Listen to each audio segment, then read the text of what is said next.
How I found out about my wife's affair. Part 2. The first year back was pretty rough. Trying to get a job outside of teaching with a resume limited to time teaching in Korea was not easy. I ended up surviving mostly doing DoorDash and some part-time work. Then we were forced to move in with my parents due to financial constraints. There I got a job at a really good company that I had worked at for a year before I went to Korea. If I was smart, we would have stayed with my parents for a while at the outset and got a job there. Anyway, after working there a year my wife got a job there too. Now, both making a good income, we moved into our own apartment. Things seemed to be going well. However, we still had occasional fights and sometimes it seemed like she was deliberately pushing me away.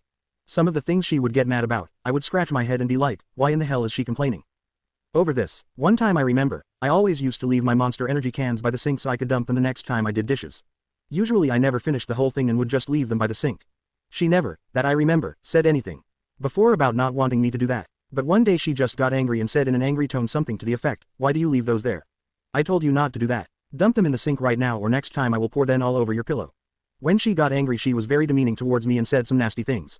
She would apologize later, but due to our continued arguments and distancing, we did decide to get divorced around fall of 2024. She had been going back to Korea for a few weeks to visit her family and friends almost every year since we moved to the US. That year, 2024, she was going back in the winter. Our divorce proceedings were still going through at that time. We were still living together because neither of us had the money to cut our lease and move out. And we were living as friends, even friends with benefits. I still loved her after all. While she was in Korea, one day she called me crying and told me she had received an angry KakaoTalk call from the wife of the man she cheated on me with 4 years earlier. My wife claimed she confessed to the woman everything that had happened between them.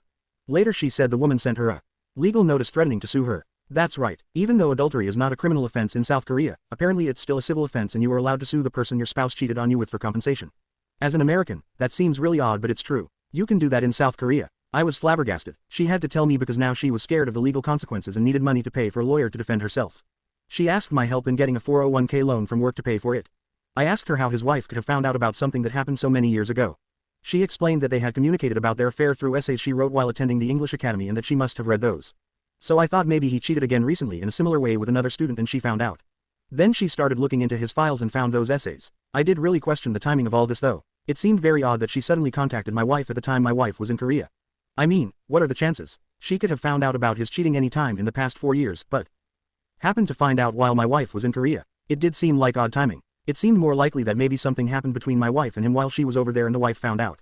I told my wife that, but my wife was adamant that there had been no meetings or communication with him since the original cheating took place before we came to the USA, so, stupidly believing her, all I could think was that he must have cheated again and then